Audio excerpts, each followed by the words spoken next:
G'day, we're live. It's Dr. Alex Perry here, Chinese medicine doctor, founder of the Perry Center and the Blue Sky Clinic, and here to help you negotiate some of the challenges and the pitfalls and the excitement of being in a clinical business for yourselves. And well, it's certainly been a big start to the year, and wanted to welcome you and thank you for taking the time out of your already busy schedules to allow me to talk to you today.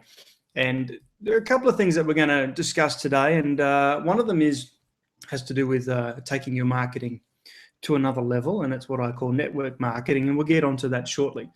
But today we're really going to focus on a few things. A little bit of housekeeping to begin with.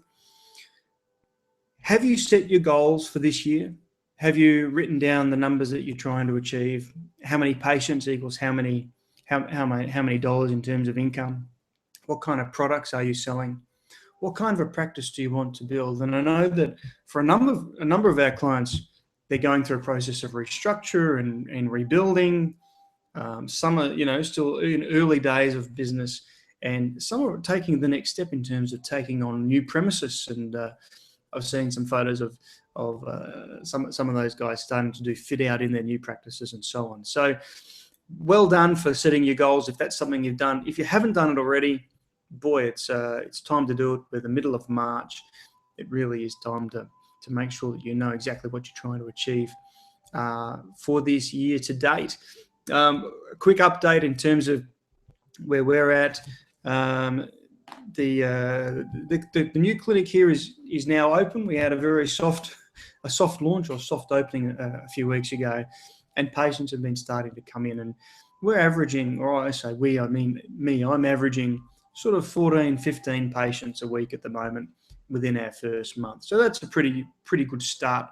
And the thing that I'm going to really discuss with you today is how did I go about getting those patients, and what does that mean for your own marketing effort? Because if we can generate a solid patient base for our clinics and then build a strong referral system for those patients, then finding patients becomes a lot easier. And if you can then put it on autopilot, in other words, have a system that's in place that works whether you're there or not, then it's something that you can just plug and play. And that's a really important aspect, because you don't want to spend your whole time focusing on the marketing. You don't want to spend your whole time focusing on seeing the patients. You want to be able to allocate time appropriately depending on what's important to you. So, and this is something, if you haven't done already, I suggest you really segment your week so you know what's happening on what days and what times. So for me, I know that on Mondays I see patients between 10 and 3. I know Tuesdays I'm in my other clinic from sort of 9 till 3. Wednesdays I'm back at my own clinic, and then Thursdays and Fridays I leave aside for either emergency patients, but typically to do other things. So it's really important to know not only what you're doing, but when you're going to be doing it as well, and allocating enough time to be able to make that happen. And that's a really important first step. So how do you go about doing all that? We're going to discuss that today. There are a couple of things that have come up in the last couple of weeks that I wanted to share as well. And one of them is a bit of a spin-off in terms of what we've been talking about with building or creating videos for your website. And a couple of the guys in the course have talked about, well, what kind of music or what kind of soundtrack should we have, or do we use music at all? And the answer is absolutely, categorically yes, because music is a key way of creating a moment, of building motivation, of creating an emotion with your video. So it's one thing just to have yourself talking to camera, or doing a live action like we are, or doing a screen capture as we've run through in the past. But just using your own words and those images can certainly be inspiring or inspirational, and it should be. But if you add some music to the background, that can make a really big impact on the emotion for that particular piece of video, piece of footage. And what I typically do is use two pieces, a kind of an uplifting piece, and then, you know, kind of a slower, sadder piece. So if I'm talking, for example, and you can see examples of these two pieces of music that I use on my YouTube channel. Have a look at my videos.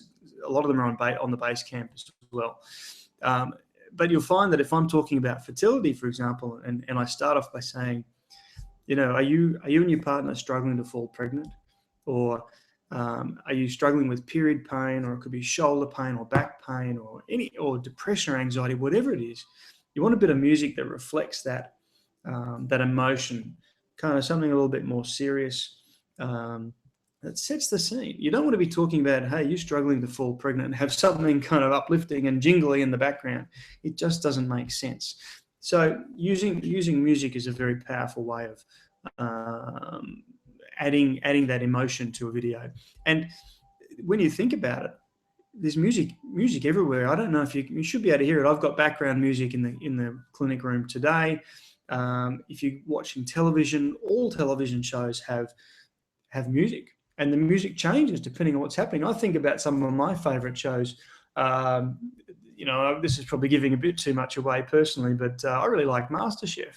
And they had the same bit of music over and over and over again. But, you know, when they're thinking and they're deliberating and they're kind of wondering whether this person's going to get through or the dish is any good, they had the really down, blah, blah, blah, you know, sort of dirgy kind of a music.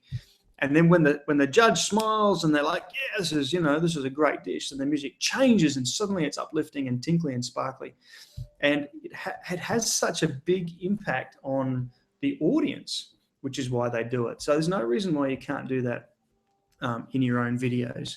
And if you know, the best way to do it, and what I'll do is at the end of this, I'll shoot a link through to you on video, on email, on Basecamp. But if you look for royalty-free music, then there are a number of websites where you can actually pay to use a particular piece of music, and you might pay somewhere between $9 and $20 for a bite of music that you can then just use over and over again within your videos. And I think that if you've got a couple of pieces of music that kind of talk about or sort of have a particular emotion, and I only ever use 2 pieces, then you can become, that sort of becomes a bit of a trademark or a stamp of what your videos sound like. So it has some consistency with your audience too, which certainly has some benefit.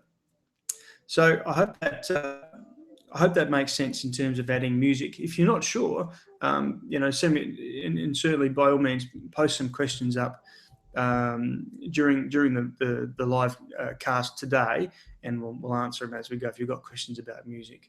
But it makes a big difference to the way that your video sounds and the sort of emotion that you're able to get across to people who are watching it, which is very, very important. Okay, so that's music. I hope that makes sense, and something that came up during the week, and I think it's really important to be able to have that backing soundtrack for your videos. Okay, and I said I'll send you the link to the site that I use to grab music. And the great thing is you can go through, and all the music is catalogued by style or theme or my emotion, and you can just hear the sound bite, decide what you want, buy it, download it, and then you can use it based on whatever license you purchase at the time. Okay? So that's sound, and the magic of a soundtrack really does make a big difference. Just as I'm thinking on my feet, how does that follow on in terms of what do you do in your clinic, and do you have music in your clinic, and what kind of music do you have? And I was contacted during the week last week when I was in Canberra by a company offering to put a free entertainment system in our clinic as a medical practice or as a healthcare practice. And it was basically a TV that could run some ads, but it also showed free-to-air TV. And the other thing they wanted to do was put a radio station in our clinic, and we could have some input into what was playing, but it would play ads as well. Now, personally, I've experienced that going to the GP, or other businesses where they just have the radio on in the background, and you've got ads playing. You've got, 1 minute you've got hip hop, then you've got something relaxing, and then you've got something, a bit heavier. It just doesn't make sense given our environment. So we said no to that provider. I don't want TV, Channel 7 or Channel 10 playing in my clinic. It's not the right, it doesn't give the right message. It's a distraction and it's not relaxing. So think about when you are creating the soundscape for your practice, how do you want it to be? For me, it's about having something that is very background. So it's not something that anyone's going to really focus and listen into. It typically doesn't have any words. It should always be relaxing, because I want people to come in here and feel rejuvenated, feel relaxed, feel happy to be in this space.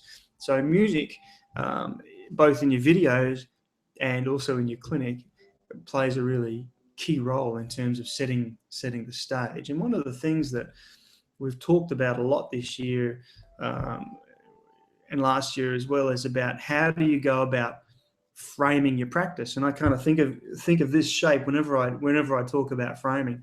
How do I frame? How do I set the scene in terms of what the prospect, what the patient, what the person who comes into my practice is going to see? Or what are they, how do I set the frame or the scene in my videos? How do I give a snapshot of myself, my clinic and my practice and my style, my personality and my solutions, so that the person has a really clear idea of exactly who I am and what I offer?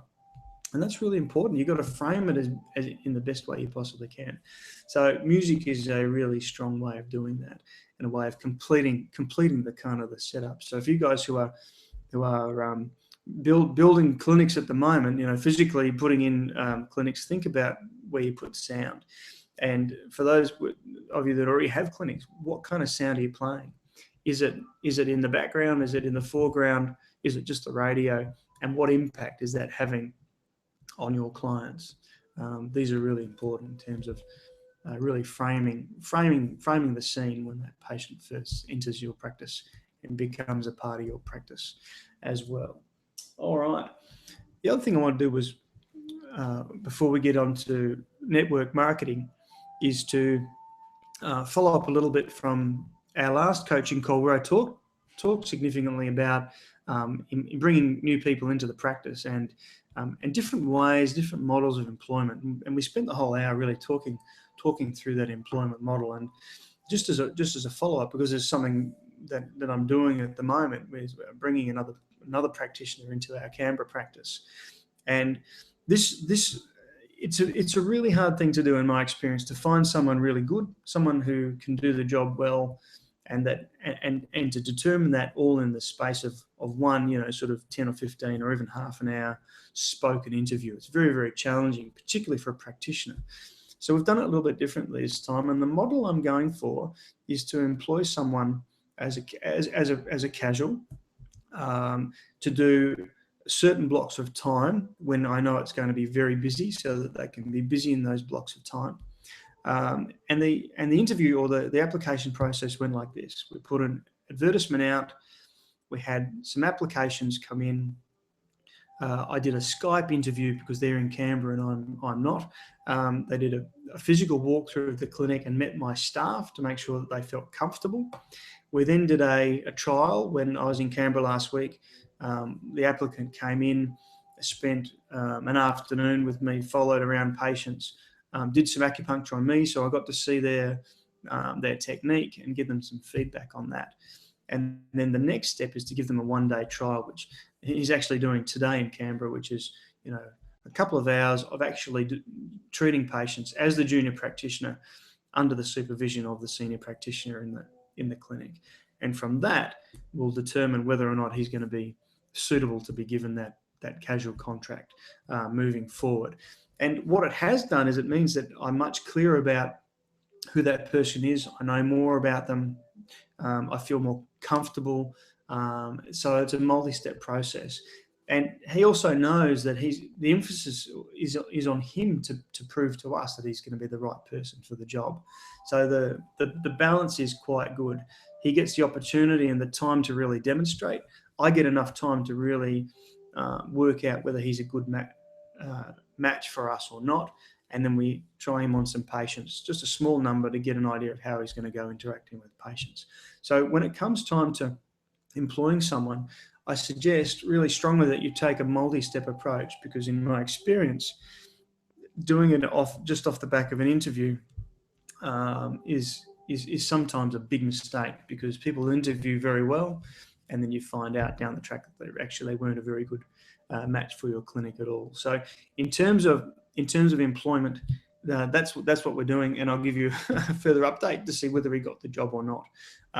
Unfortunately, I suspect he's going to not make it through today's little challenge, and I'm going to be searching for more people. So, it's worth finding that out after a bit of a process than hiring somebody at the beginning and then finding out later on that they were not up to the task. Okay, so that's a bit of a follow-up in terms of employment. I just wonder of everyone on the call, just tell me in one or two sentences in the chat box there, are you employing anybody?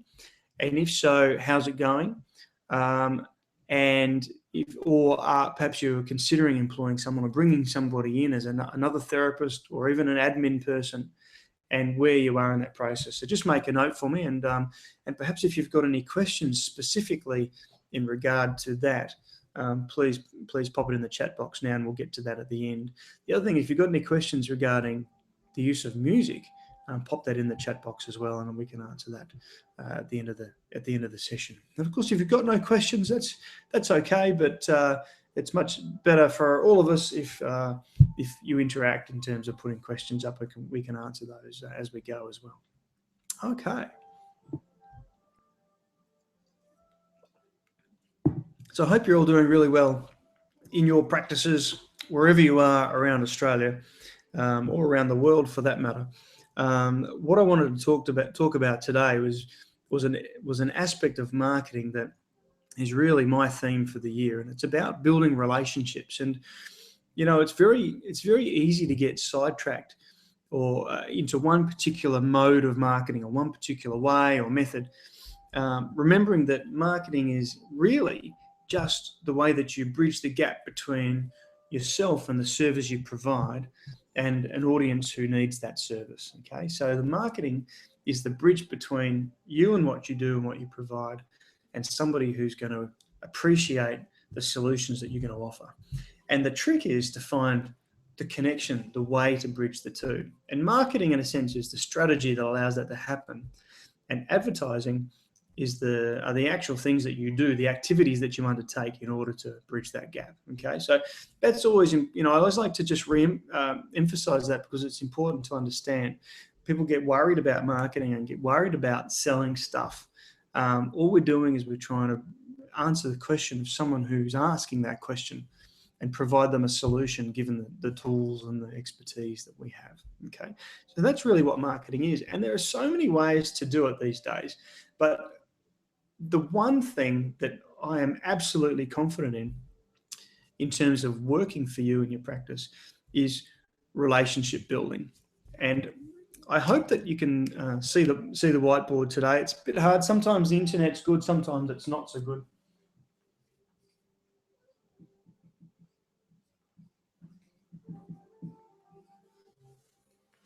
Relationships. And it sounds a bit silly to say that in terms of, from a marketing perspective, but I've spent a lot of time over the last few years trying all sorts of marketing methods and, advertising methods. And if I listed the things that we've done in the practice over the years, we've done, if I think right back to the very beginning when we first opened, had no customers, nobody knew who we were, we had to start from scratch. What did I do? Well, I started to try and build brand. I started to try and create relationships. And I wasn't necessarily thinking about that at the time, but that's essentially what I was doing. And we did it by delivering flyers to letterboxes, putting posters up. But the thing that really made the biggest impact early on was building relationships. And it's a funny thing to say, but over the last few years, I've spent a lot of time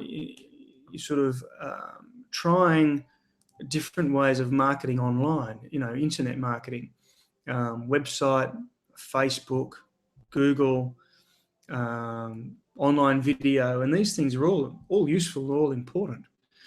But I think that it can become a distraction. If you're putting all your eggs in that basket, it can become a big distraction. And what I've found, particularly having started a brand new practice, again, in a place where nobody knows who I am, I have no credibility in the sense that, I'm brand new to the market here. How do I go about creating that presence? And to be honest with you, I haven't even created a website. And someone asked me this morning. I was building a relationship this morning, and she said, "Well, do you have a website for the Sunshine Coast?" And I said, "Actually, no, I don't. I have the website, which is general to myself and to my fertility acupuncture practice, but there's no specific Noosa website." And what's interesting is that hasn't been an impediment at all in terms of creating patients quickly. And the reason for that is I've gone back to my very, very earliest marketing method, and that's to build relationships. And one of the things that I've said to myself all along, and it's something that I teach to my employees very early on, is who am I going to meet today? Who am I going to meet today? And you know what? It's worth writing down.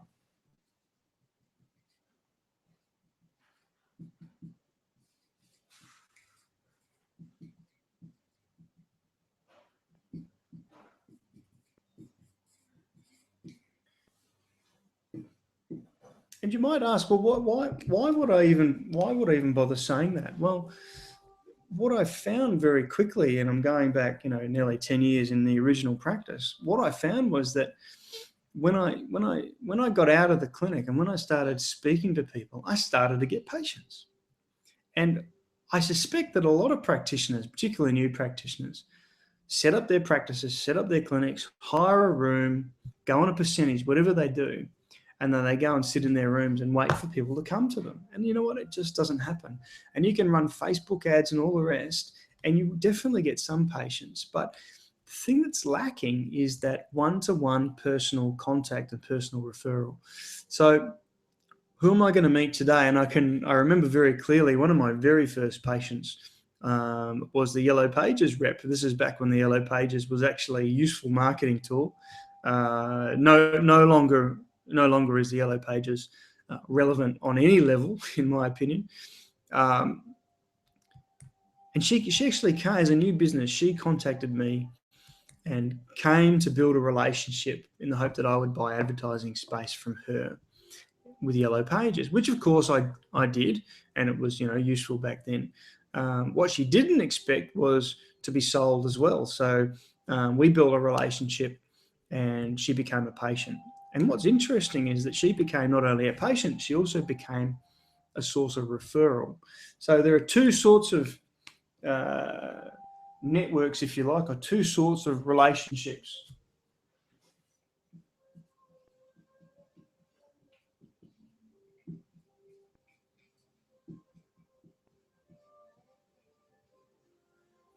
The first one is patients, people who you treat directly in your practice.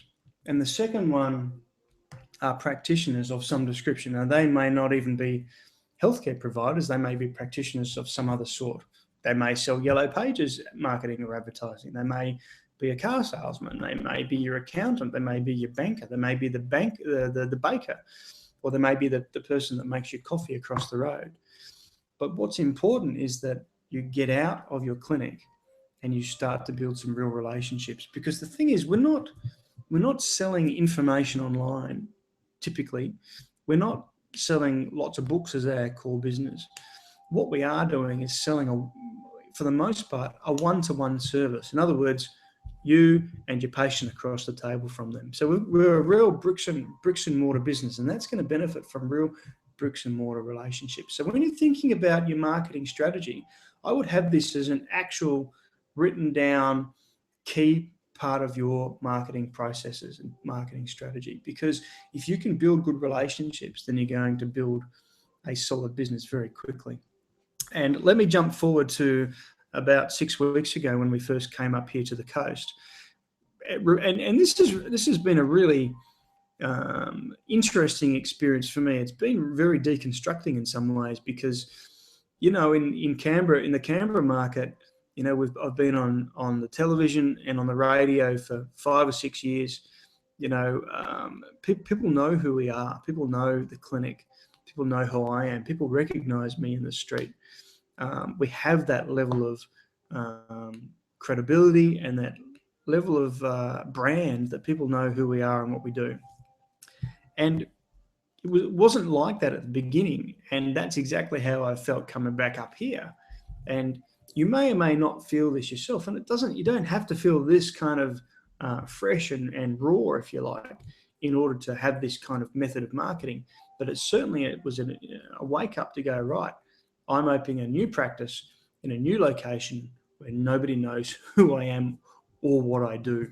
How do I go about building patients? How do I get people to come in? And there are a few things you could do. You could certainly put posters up and do some flyers. And we did a little bit of that. But what I really wanted to focus on was this aspect of building relationships and using relationships to start to build that client base. Now, the trick with building a relationship is not to go to somebody and say, hey, I'm opening a brand new business. Send me people, send me patients. For most people, that would be off-putting. If someone came and knocked on my door and said, Alex, I'm the psychologist next door, please send me patients. This is how I want you to do it. See you later. Look, it's not the way you go about building a relationship. And we've said this before, you'd never walk up to someone in a bar and shake their hand and ask them to marry you. It's a multi-step process. You've got to build a relationship. You've got to build some trust, some credibility, some reliability. They've got to understand a little bit about how you tick. But even more importantly, you need to offer them something. It can't be a one-way relationship. You've got to be able to offer referral to them somehow. There's got to be a way that you can plug into their network. And if it's another health practitioner, that's easy. It's about cross-referral. If it's the coffee shop, maybe it's about setting up some kind of a deal where your patients can, go and have a coffee or a drink or lunch or whatever it is at a referral rate or something like that. So you've got to have a way of making it work for the both parties, but you want to create a relationship. So what I did was I went to a number of different practitioners. I went to, and I'll tell you exactly who they were and what sort of businesses they ran. I went to an osteopath at the local Noosa Leisure Centre swimming pool. She's got an osteo practice, which is tiny, in the pool complex itself. And I thought that would be a terrific place to practice. And it turns out the osteopath there is very, very friendly. In terms of creating a relationship, you definitely have to be a little bit forward. So, and this was interesting for me because it's outside of my comfort zone just to walk up to introduce myself to somebody and try and build a relationship. And but if you go in open and in a sharing way, then people will tend to be open to you, in my experience. So I said to this lady, I said, hey, this is who I am. I've just moved here. Actually, I'm looking for some, I'm interested in if you've got any space to rent. And that opened up a conversation. And that was really step one. Step two was for me to say, thank you, so, it's great to have met you. Really appreciate that. This looks like a terrific practice. Would you let me buy you coffee sometime next week and we can perhaps, talk a bit more? And she said, yes. The next part of that relationship was to go and have that coffee and establish that, that connection. As it turns out, that turned into a, we were invited to her kid's birthday party. And suddenly we've got a real relationship, and a point where now we can cross refer, and that's what's happening. I went to see another osteo, not because I was seeking out osteos, it just was the way it was. She'd been recommended by somebody else actually, and we went and had a chat. That relationship didn't go very far, but she knows who I am. I know where she is, and she has referred patients already. So I've got that. We've got that connection. That relationship needs some more work. The third one was a physio that my wife was actually seeing up here last year, and she specialised particularly in women's pelvic pain, pre, during, and post pregnancy. So again, I went and connected with her, introduced myself, and from that relationship, and we were able to start talking about, well, what do we do? What do we do next that might help us move both of our businesses forward by way of referral, cross referral, and working together? And then the fourth relationship, which has been the most fruitful by far, is actually a yoga teacher, and she runs Noosa Yoga at the Leisure Centre in Noosa. And I introduced myself to her. We had a short conversation. Again, I invited to have coffee one day. We did. Turns out we had a bunch of things in common, and she had some space available in a massage room, which was nice. And while we were waiting for the main clinic to get up and running, I was actually able to negotiate to spend a day or two a week working out of her practice in the Noosa Leisure Centre. And from that relationship, we've built a friendship. We've now done a workshop. She advertises for me. I try and bring my patients to her yoga school. It's mutually beneficial, and all stemmed from having the courage, I guess, for me. And it did take courage because, again, it's not something that I'm necessarily good at on my own. The courage to go in, knock on the door and say, "Hi, this is who I am.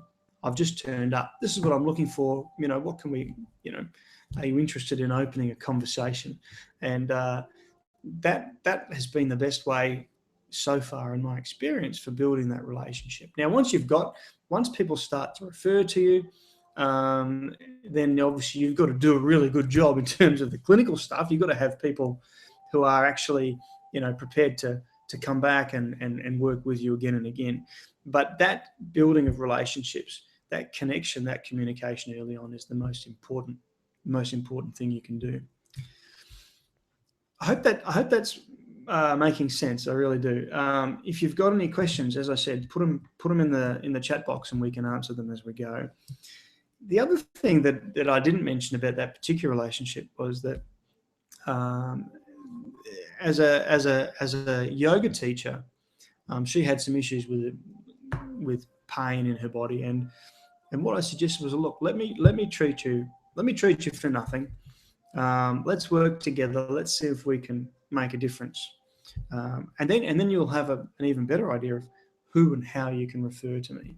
And we did a really good job on her pain. The pain went very quickly. We then moved on to other issues, and in the process of that, she gained a lot of confidence in what I can do. And then she's been a very active, very, very active referrer and supporter of the practice. So we went from a position of knowing nobody now to having a profile within certainly the Noosa Leisure Centre, and starting to build that a little bit more broadly with 3 or 4 or 5 key contacts that are starting to refer. So we went from no patients to, I think we had 10 or 12 in the first week, 15 on average thereabouts, given that I'm still backwards and forwards to Canberra a little bit.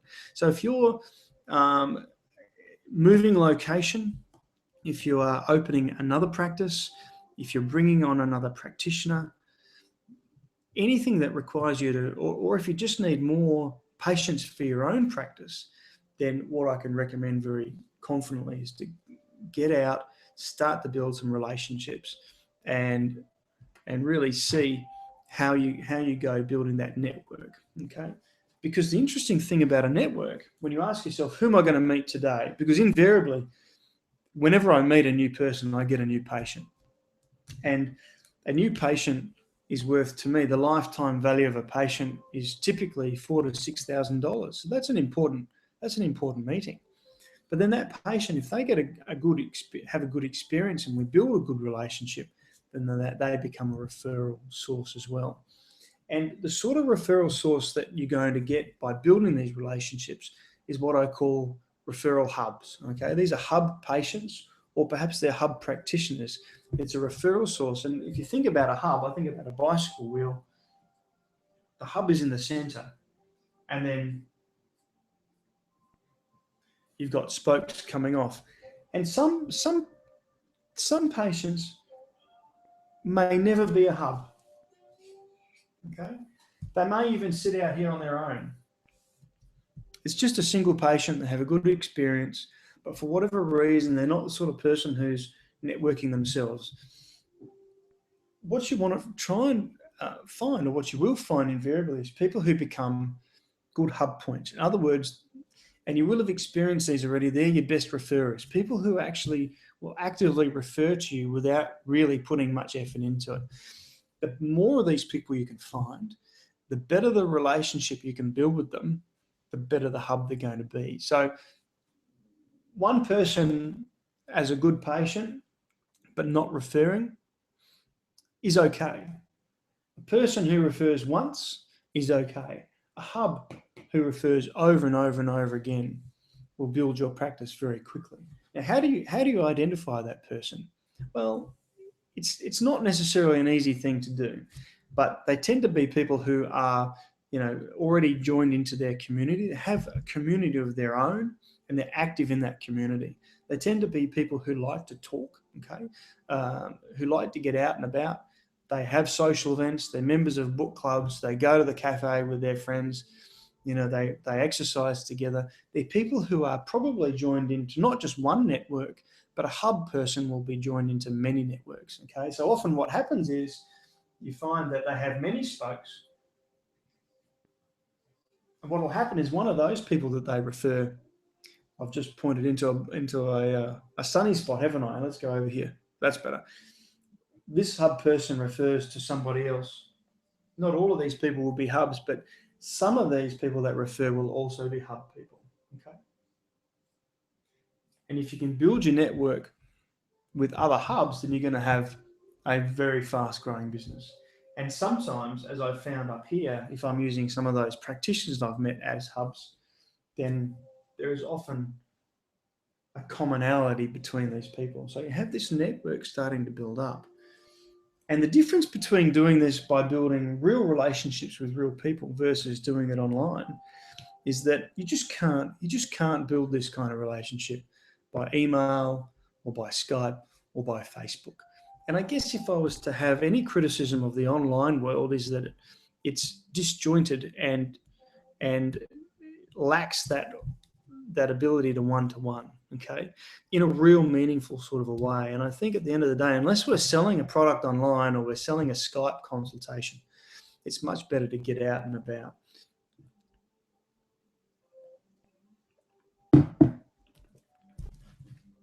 I hope that's making some sense. It's basic, it's simple, but it's remarkably effective. What it does require is for you to be a little bit courageous in terms of getting out and talking to people, meeting people, and building these relationships. And building a relationship is very often, it's really a one-step process. It's usually a 3, 4, 5-step process. Initial contact, preferably one, in person, but it could be by phone or by letter. It could even be by email, but then you want to take it very quickly to a real meeting if you can. Something simple, something informal, coffee or morning tea or something like that, where you can get to know somebody and talk to, be open about your business, but also be interested in what they do. There's another few examples. I've been working crazy building these relationships in the last couple of weeks. There's two other relationships I'm working on. Both of them are actually in Canberra, but they work nationally, so they're going to be a good relationship up here as well. One's with a breath work, someone who works with Buteyko breathing, and the other person is a calm birth trainer and facilitator. So these are all relationships that take time to build. I've also got someone else working in my practice who's a physio, and we're starting to build a relationship that's going to be mutually beneficial as well. In fact, while I'm on the roll, I had a meeting with someone this morning who started off as a patient, and she runs a women's health centre here on the Sunshine Coast. And we had coffee this morning talking about her business and how I could help her to grow her business and vice versa. So these relationships are all very, very important, and I suspect that a number of these key practitioners are going, or patients for that matter, are going to turn out to be hub referrers or hub networks, and that's going to be incredibly important for my business. So what I want you to think about is, what do you do? How do you go about building these relationships? Who do you want to build a relationship with? How are you going to do it? and how do you execute it? Okay, and this is really a really important thing to get very clear in your own mind. I hope that makes sense. And say to yourself, and I say this, should say this to yourself every day: who am I going to meet today? Because as I said, invariably, if I meet somebody new, 9 times out of 10 they become a patient. Not because I drag them kicking and screaming, but because they are interested in what I do, and invariably it's something that I can help. They have something that I can help with, whether it's pain or fertility or women's health or something else, or they know somebody who would benefit. So who am I going to meet today? All right.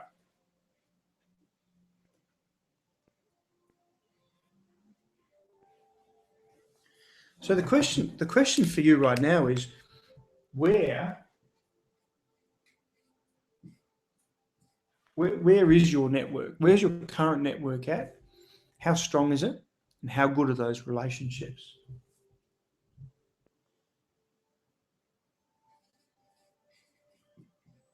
The other question is, what is your network? What does it look like? Are you connected into other communities that might be helpful or beneficial? Are you a member of a gym that you might be able to go and do a presentation at? Are you a member of a book club where you can talk about what you do? And it's interesting. I think often we're quite shy about. This won't be true for everybody. It's a bit general, and I apologise if this isn't you. But I'll just get that skanky cloth out of the way. A lot of people, me included, are a bit shy about presenting what we do, because we don't want to sound like we're trying to pitch, always pitch our services. But there's a way to do it, and if you build a relationship first, then it's very easy to start to introduce what you do. For example, once you've made that connection, try and find a point of connection. In other words, what is something that you have in common, and use that as a starting point to build that relationship. It will very quickly turn into, well, what do you do? And I suggest, if possible, you should be the person taking the lead in terms of talking about the other person. People get very, very tired of somebody talking about themselves the whole time. Okay. If I just talk about me, that's really dull for us in a little bit. So you want to start talking about them. So tell me about your kids. What do how many kids you got? How old are they? Where do they go to school? What are they like? What are they like? What are your kids like? Yeah, that's great. And then what kind of business? What do you do? What kind of business do you run? Okay, what do you find works for you? How are things going? How can and then that might lead to, well, how can we work together? What's a way for us to be able to establish some kind of contact, whether it's semi-formal or formalized referral, where we can mutually support each other. And it's about that relationship. And I remember back when I was in Sydney a few weeks ago, and going into the coffee shop across the road for the first time, and I enjoyed a coffee and a brekkie roll, and actually it was a really, really good. In fact, it was probably the best bacon and egg roll I'd ever had. It was literally that good. And I said to the lady after, and I said, "Oh, that was, I want to give you, that was fantastic. I loved it." And she just was like, "Oh yeah, of course it was," as if my comment wasn't something she hadn't heard before, which is fair enough. But it was a way of creating a relationship very quickly. A couple of hours later, in our break, I went back for another coffee or a drink or something else, and of course they'd remembered me from earlier. We got talking and very quickly built the sort of rapport that would have allowed me then to take that next step and go, right, look, I actually happen to have a business across the street or in your neighborhood. This is what we do. I wonder if you'd be interested in at least having some flyers on your counter, or maybe we could do something together. So you can build a relationship very, very quickly in probably 2 to 3 steps. Rarely just the one step, but certainly 2 to 3 steps works quite well. So where is your network? Where are your key relationships? And what does that look like? How are you going to go about building that? And building it not just in a haphazard way, but in a way that is really mindful. So if you've got a marketing plan, this should be a big part of it, and particularly if patient numbers is an issue. If you're not getting the numbers through, then this is the place to start. Because what we've talked about all along, the whole purpose of marketing and advertising is what? Can you remember what it is? What is the point of doing this? It's to open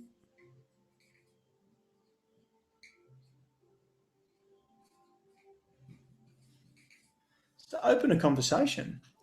Because if you don't have a conversation with somebody, very hard to demonstrate or show or explain or educate about what you do.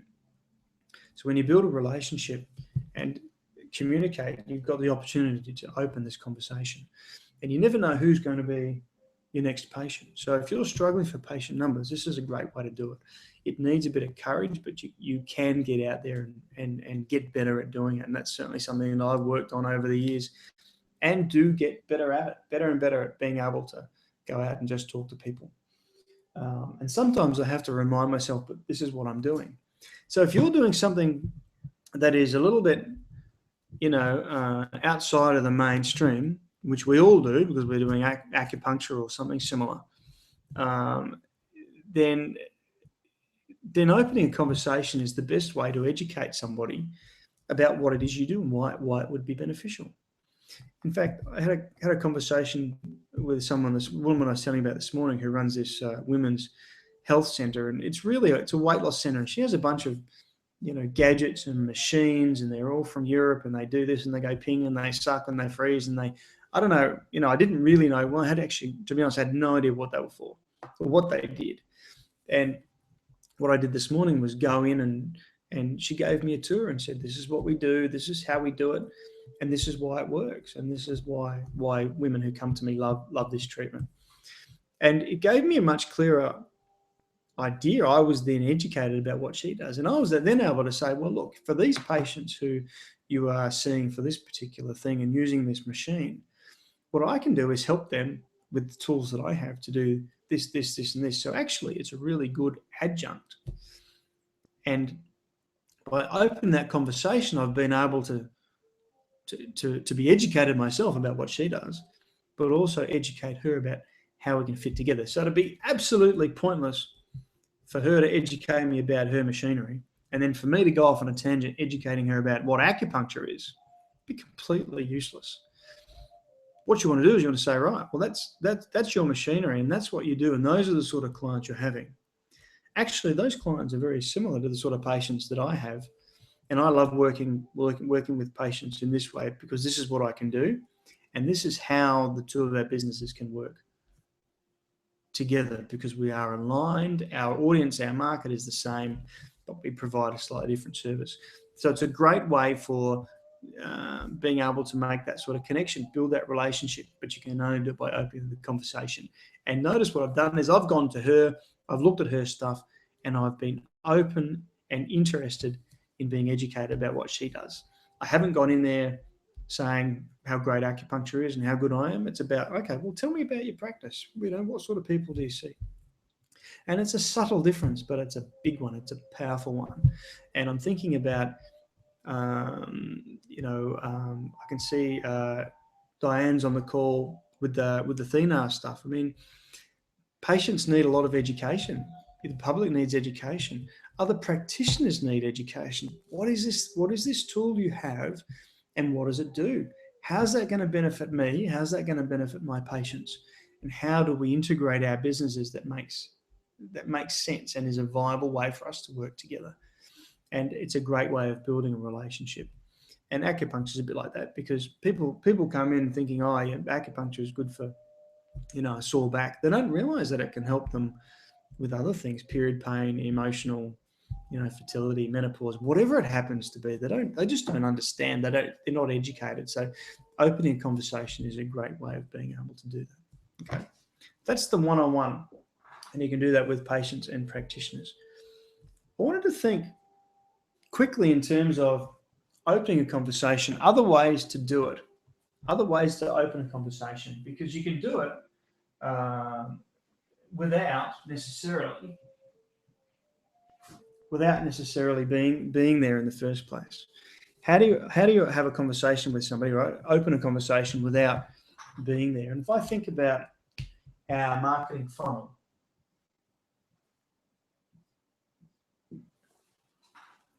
then all of the activity that we do sits at the top of the funnel. Okay? And marketing is like trawling. Now, I'm not a great fisherman, nor do I think trawling is necessarily a good thing for the environment, but go with the analogy for a minute. Marketing's like trawling in a sense that you want to cast as wide a net as possible, because not everybody, even if you're talking to your target market, not everybody is going to necessarily want to see you at that time. Now, if you only talk to one person, then you're reducing your chances of having anybody coming in. If I'm talking to 100 people, then some of those people are going to filter through my funnel and eventually drip down into my clinic. Okay. Not very good drips, but you get the idea. So what are some of the activities you can do up here that are about creating relationships? Well, there's a bunch of them, and we've talked a lot about online examples of opening that conversation. Your video, email, your website, Facebook. It's all about conversation. The challenge with most of those things is that the conversation is one way. Okay, even on Facebook, if people are liking your stuff, you don't really know why or what. If people are commenting, it's usually a sentence, if that, a thought. It's really, are they really conversing with you? But, they are ways of opening conversation, particularly if you then guide them into a phone call or into a physical meeting with you at your practice. But there are other ways of doing it as well. And what I wanted to talk about particularly was some offline ways of creating this conversation. I wonder if you can think of them. I wonder if you can think of what they are. If you've got a pen and paper handy, my suggestion is that you write these down as we go along. Okay. Offline methods of creating a conversation, opening a conversation. I'm thinking about printed matter, posters, flyers, bumper stickers, T-shirts, car magnets, banners, signage on the front of your clinic, print ads in the local newspaper, flyers that you put in letterboxes or have out the front of your practice. And something we're trialing at the moment are posters that have a little takeaway card with our contact details on it. There are many ways of opening conversation. But what are you going to put on those? What are you going to ask, or what are you going to say in your printed material that's going to allow you to open that conversation? How do you start that? Well, think about opening any conversation. If I meet you for the first time, really the first thing I'm going to say is, how are you? How do you do? And if we start our conversation with a question, it's a really good way of starting. And you will have noted this very clearly over the last however months we've been working together, that always open with a conversation.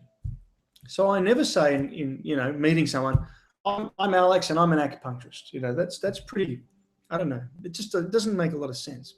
What I might say is, hi, how you going? And then start to get some information from them. But when it comes to printed material, the question is, this is what I do. In other words, are you struggling with fertility or pregnancy? Are you looking for a natural alternative to your health issues? Are you struggling with pain? So again, we go back to that, whether it's printed or even whether it's online, you open with that question, you open the conversation. And then what you want to do is you want to direct them to next steps. So what do you think are the best ways to continue that conversation? So if you open the conversation, that's great. What do you do now? Well, you want to have some sort of continuation. You want to be able to carry that conversation to the next level. So what do you think about from a marketing perspective? Okay, I've created this relationship. I'm starting to build it. I'm talking about them. I'm getting to know them. They're getting to know me a little bit. What do we do next? What's my continuance? What's the way that I want this? What's the direction, the aim, and the path that I want this relationship to go down? And if it's a patient or a prospective patient, then you want to give them next steps, and you want to make sure that it's really clear. And something that I have noticed is that not everybody is getting this. Not everybody is making it clear what those next steps are. So it's all well and good to have a great relationship, but that person then needs to know what to do now. Okay. And it could be, well, let's meet again and discuss further so we can, or let's go away and brainstorm and come back to each other. Or if it's a patient, maybe it's like, well, maybe, why don't you come in for a consultation? And that's really how the funnel works. Regardless of what's in the funnel, it's about filtering them through this conversation, taking them through this building of the relationship. So my prize might be the fact that I have a solution for this person's particular issue. Okay. And a good example, if someone's in pain and they see my question about pain somewhere in the relationship or in the conversation, then they're going to ask me, well, what do you do about it? Do you have a solution? And then they'll get, hopefully, if they like you and they like your approach, they'll get deeper and deeper into your funnel until they drip out into your clinic. And once they're in your clinic, then it's your responsibility to build them from a prospective patient into a customer and then into a patient. In other words, a repeat client who is prepared, is sold into the idea that you can create a solution for them that's going to be lasting, that's going to work. Okay. So I hope that makes sense. We've covered a lot today, but I'm really such a strong believer in this building of relationships, and I probably haven't always been, as good at it as I could be. But what I have experienced in the last couple of months is the power of building one-on-one relationships. And the next step from my perspective is, well, how do I take that to the next level? Because what I've noticed, particularly if we're running workshops or seminars for our patients, is that it's getting harder and harder to get people to come to events, even if they're free, even worse if they're paid events. So how do we do that over time? Well, I can run a whole bunch of ads, I can put flyers out, I can do Facebook, and that's all very valuable. But I suspect that the best way to do it, if I'm going to run a workshop, say on the Sunshine Coast, is to get my network of relationships, my key osteo, my key chiropractor, my key GP, my key IVF specialist, the key yoga people, all of the, if I can get those people who are my network hubs to do some of the communication for me, then I start to not only have my own network, but when I plug into somebody else's network, then we can start to work together to build a greater network. And I suspect that if I had 5 people to the first event, then perhaps some of those will become clients or patients or become hubs even better. I suspect the next event will be 15, 30 and so on. And I think that that's how your audience grows, one step, one relationship at a time. It's a different way of looking at it. It's pretty simple, but it does require you to get out, wear the shoe leather off the soles of your feet, and have a bit of courage to get out there and meet and speak with people. I hope that makes sense. We've pretty much run out of time. It's been a real pleasure talking with you today. As always, this presentation will be available as a replay or as a recording.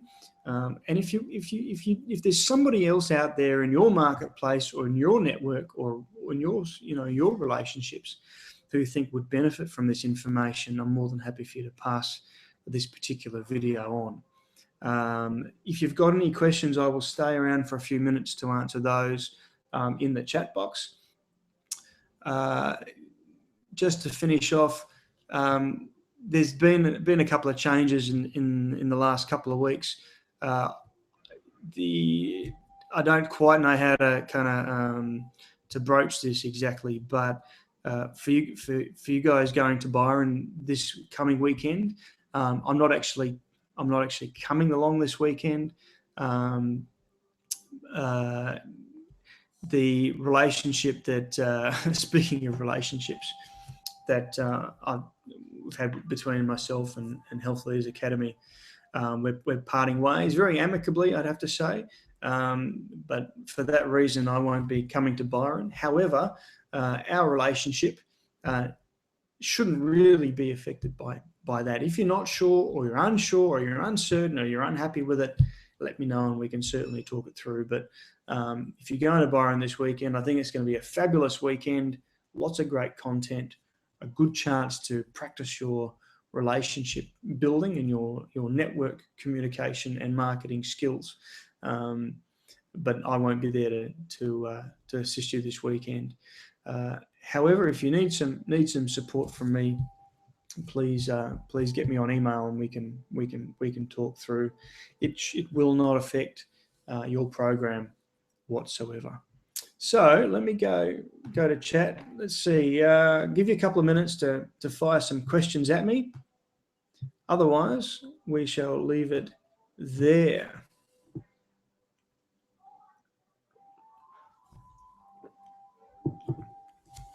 I always get thirsty after talking for an hour.